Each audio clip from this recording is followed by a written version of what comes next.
Ugh. That wasn't very attractive. Doesn't have to be attractive. I still love you, despite what America thinks. Rob and Roe here from season 3 of Newlyweds, the first year. We're back to do our episode 3 and 4 recap. 3 and 4. Interesting. Episode 3, you see us, I don't know, just kind of like our day-to-day lives and meeting up for dinner after work like we normally would. And that one night at dinner, we had a pretty intense conversation, you would call it. This is gonna make me more likable. If I hold it really and you hold the dog. Then maybe people won't think I'm a raging asshole. People don't think maybe people think you're a raging asshole.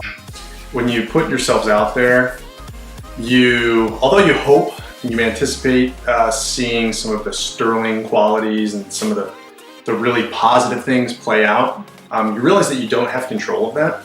And that's what you sign up for. And people are calling him a dick and that he's a terrible husband and how dare he speak to his wife that way. And that we won't make it. And that we won't make it. And I have to agree that there are some things that Rob chooses to say that are disrespectful. And really what I'm going through is this sort of like midlife crisis of, oh my gosh, I've just put in so much time and effort into a career that I realize I'm not even passionate about, nor do I even really want to do anymore. The one thing you probably regret from that conversation is what? What do you think? The exact words that I said. Without saying you're another pretty face. There's one thing that I regret from that conversation. It is expecting Rob to behave as though he was one of my girlfriends.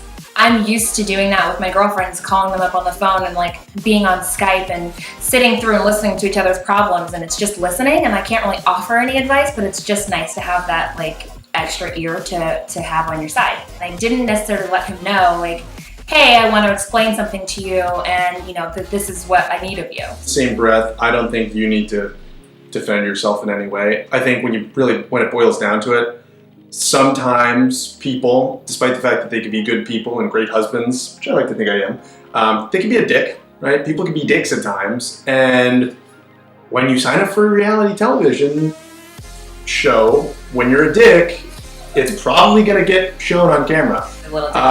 So I take full responsibility. I could have been a lot more supportive. I could have been a lot less of an only child. And I could have considered your feelings more and just communicated in a more tactful and a more compassionate fashion. What's important to know is that when you have debates like that and you see it play out on camera, it's somewhat therapeutic because you say to yourself, holy cow, I can be that big of a dick. This is regretful. Like, there's nothing flattering about this. It really is a form of self-therapy. So for as many people on Twitter who, not Twitter, called me the next Hitler, the next thing. No chill. I'm like zero chill. Pretty much. I'm like public enemy number 1, and it comes with the territory. But if anything, thank you, because it needs to be known that at the end of the day, people can make mistakes, but no husband should be so poor in their communication skills with their wife. Whether you see it or not, we're head over heels in love, and. Yeah, we certainly are. Also, and Franco was wondering about this too, the whole New York, New Jersey debate. Yes, for many instances, we say that we're living in New York City.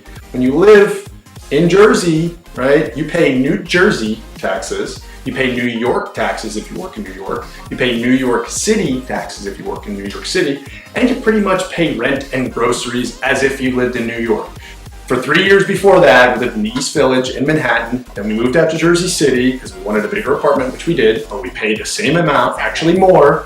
So no, you win. We don't live in New York City. We get it. We live in New Jersey. You feel good about yourself. It's no surprise. We're the ones who go home every day to New Jersey. Oh, and I do owe an apology to Kansas. I made a comment about not being in Kansas. I've never been there. I didn't mean that to be derogatory. It was a Wizard of Oz reference. We're not in Kansas anymore. So Kansas, I'm sure the cost of living is... I'm sure the struggle is real. Yeah. Too, y'all. So not discrediting Kansas. It sounds like a great place. Go Kansas! And that leads us to episode 4, where I know our family and our friends are crossing their fingers like, oh, maybe this is where they make up. And then we don't make up, and it actually gets a little bit worse from that point. And lesson learned here is anytime you have a miscommunication with your partner or you're fighting or you're arguing, like figure that shit out then, and then just like move on from a good place, because we sort of just swept it under the rug and it reared its ugly head again. I gotta say, like, that's probably one of the arguments that have happened in our relationship that I didn't want shown on TV. Yeah, I think one of the things that was really ugly about that was I argue a lot in court. Lawyers can be bulls, and they can be very bullheaded and bullish, and unfortunately that argument that you saw with Ro and I, it rose to a level that it shouldn't have. It was ugly, and admittedly, my feelings were hurt after that conversation, as I think any person would have their feelings hurt hearing their partner say something so mean to them.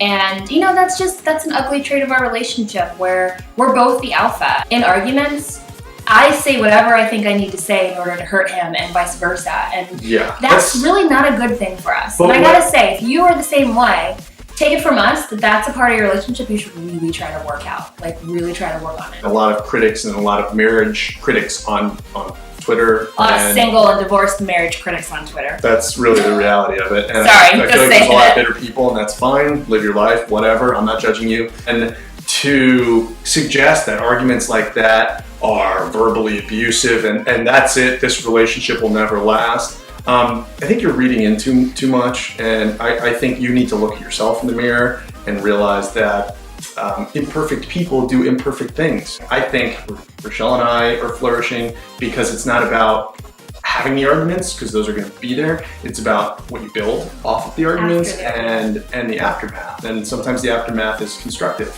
So if you don't see otherwise, a big old word about yourself. Also, Brann was introduced. Episode 4. Franco is a 3-year-old. He's a 3-year-old terrier mix. We don't know exactly, but he was a rescue pup. We got him from a shelter in the city.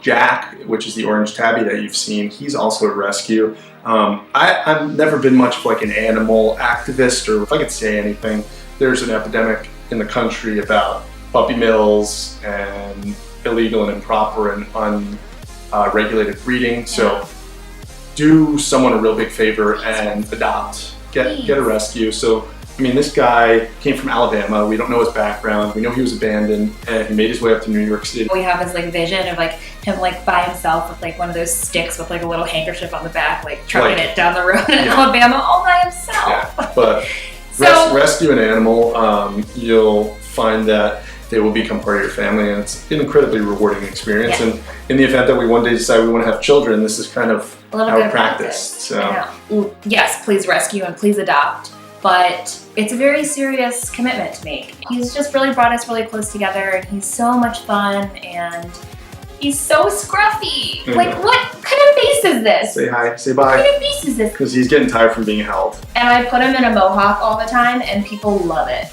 Like, look at his little come on, he's so cute. Say no to that face. You don't. Watch him, he actually swims in the air. Look at that. How cute is that? We're like, what is that? Where did you get that from? Air swimming. Where did you get that from? Air paddle. Where did you get it? Give me a kiss. He's like, you're a bitch. Bye. One of my favorite things in episode 4 that you all get to see is my creative passion for writing and fashion and journalism. And you get to kind of see me do my hustle, meeting with a designer, one of my favorite designers, Karat, and he is the creator of a brand called KAS, and they're awesome. It's like I think the perfect kind of brand for like the everyday woman who is conscious of the fact that like I want to look nice and I want to try new things, but I'm not walking down a runway every single day. It's a good mix between the two, and he's a lovely person. It's really exciting whenever I get to actually go out to showrooms and meet with designers and meet with brands, and I don't know, it just kind of allows me to like shake off all the stress and the drama of what I don't like about my 9 to 5 and throw myself into my passion. You got a passion, like run with it. And if it's just a side hobby and it starts to kind of creep over into like the rest of your life, there's your sign. I'll tell you this, for a fashion blogger, behind every amazing fashion blogger, there's an equally amazing husband or boyfriend or fiance that takes the pictures. So when y'all want to just start shouting out and yapping about how I'm unsupportive, let's just think about the man hours.